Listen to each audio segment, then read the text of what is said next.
എൻസൈക്ലോബിങ്സിൻ്റെ പുതിയൊരു വീഡിയോയിലേക്ക് നിങ്ങൾക്കേവർക്കും സ്വാഗതം. ഇന്നത്തെ വീഡിയോയിലൂടെ നിങ്ങളുമായി ഷെയർ ചെയ്യുന്നത് റേഷൻ കാർഡ് ഉടമകൾക്ക് സെസ് ഏർപ്പെടുത്തുന്നതുമായി ബന്ധപ്പെടുത്തിയുള്ള തീരുമാനം ഉടൻ ഉണ്ടായിരിക്കുന്നതാണ്.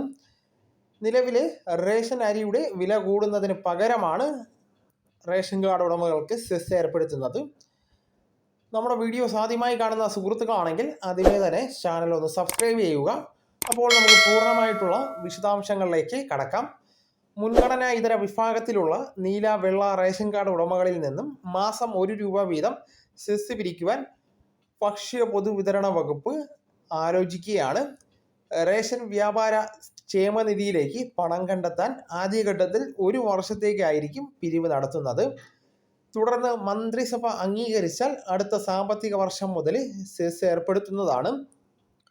1 വർഷം കൊണ്ട് 4 കോടി രൂപയിലേറെ ഇനത്തിൽ ലഭിക്കുമെന്നാണ് കണക്ക് കൂട്ടുന്നത്.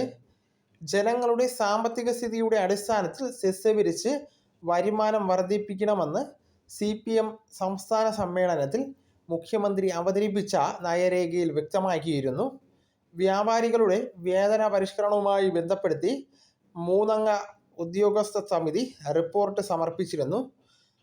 വകുപ്പിൻ്റെ ഉന്നതതല യോഗത്തിൽ അരിവില കൂട്ടുന്നതിനേക്കാൾ നല്ലത് സെസ് നല്ലതാണെന്നാണ് നിലവിൽ വിലയിരുത്തിയിട്ടുള്ളത്. വരുമാനം കുറവായ കടകൾ അടച്ചുപൂട്ടുന്നതുൾപ്പെടെയുള്ള ശുപാർശകൾ തൽക്കാലം നടപ്പിലാക്കേണ്ടതില്ലെന്നാണ് ധാരണ വന്നിട്ടുള്ളത്. എന്തായാലും റേഷൻ കാർഡ് ഉടമകളുമായി ബന്ധപ്പെടുത്തി ഉള്ളവരെ നമുക്ക് നോക്കുമ്പോൾ അവർക്ക് തിരിച്ചടിയായിട്ടുള്ള തീരുമാനമാണ് ഇത്തരത്തിൽ സെസ് ഏർപ്പെടുത്തുന്നതിലൂടെ വന്നിട്ടുള്ളതെന്ന് നമുക്ക് മനസ്സിലാക്കാവുന്നതാണ്.